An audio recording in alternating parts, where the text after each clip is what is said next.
even think about trying to achieve.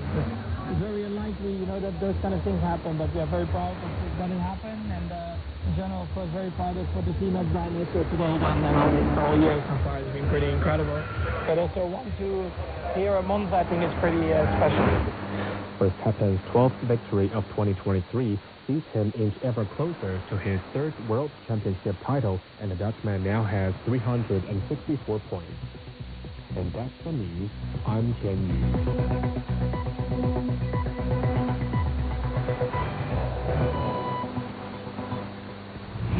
Daily news and analysis.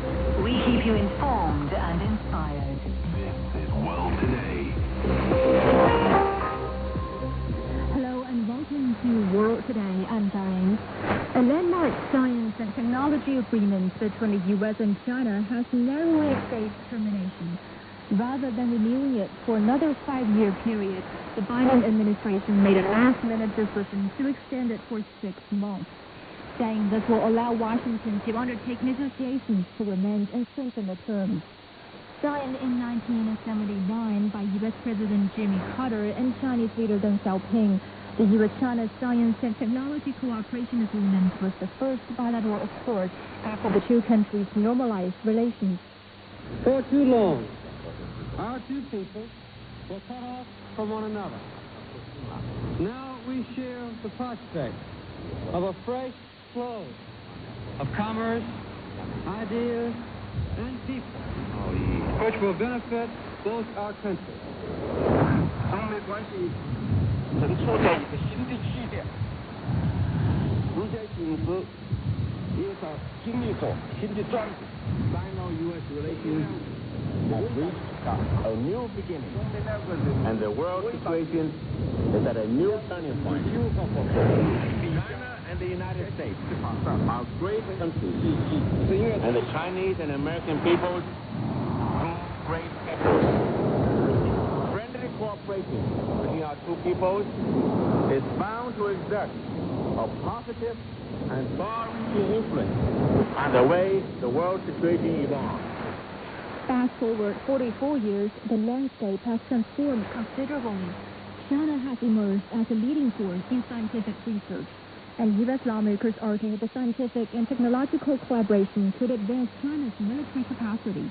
They recommended to let the agreement expire without renewal. Yet at its core, science thrives on collaboration. Researchers come together driven by shared interests, their efforts directed toward advancing humanity. In a world increasingly molded by technological progress, can we truly afford to let political tensions overshadow scientific cooperation, especially between two scientific powerhouses like the U.S. and China? Joining our discussion today, Zhao Hai, Director of International Political Studies at National Institute for Global Strategy at Chinese Academy of Social Sciences. Caroline Wagner, Professor at The Ohio State University. Tian Jia, Professor of Medicine at University of California, Los Angeles. And Mark Cohen, Asia IT Project Director at the Berkeley Center for Law and Technology. Welcome to you all. And Dr. Zhao, to start with you, can you tell us about the historical significance of this agreement and how it has shaped bilateral scientific exchanges over the past 44 years? Well, thank you for having me. And first of all, let's make it very clear that this agreement was signed 44 years ago in 1979, when China and the United States first normalized this diplomatic relations.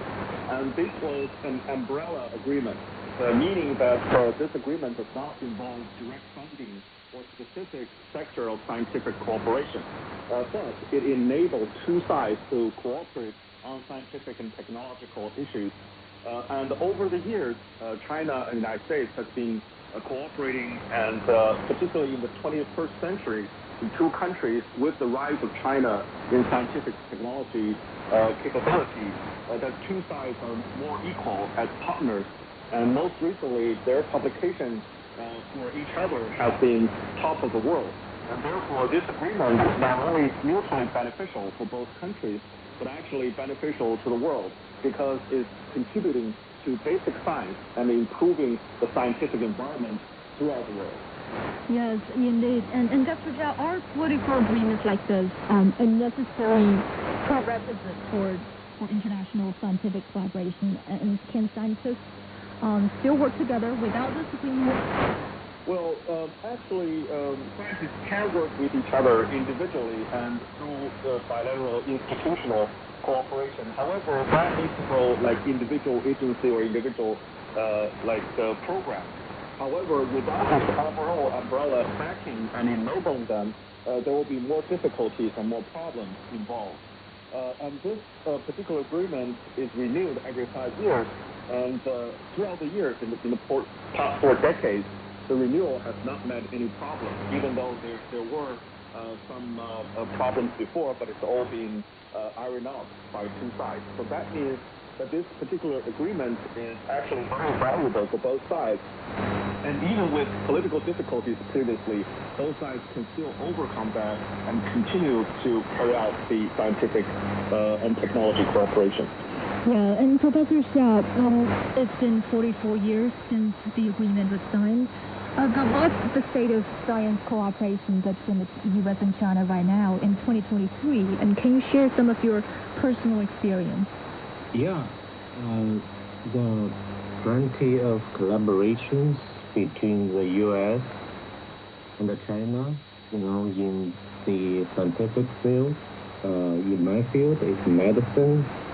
I'm studying the nanoscience, so I collaborated with many of my Chinese colleagues on this, and we published a lot of papers on this field.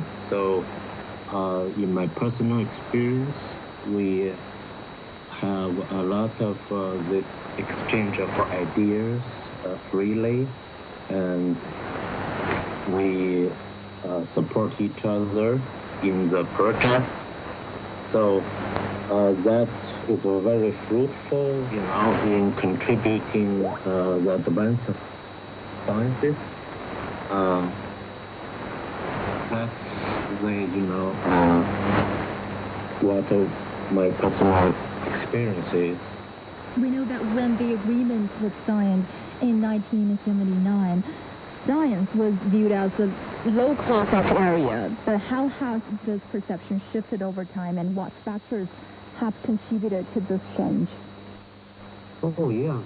Science is, it's not limited to one country or, so it's a universal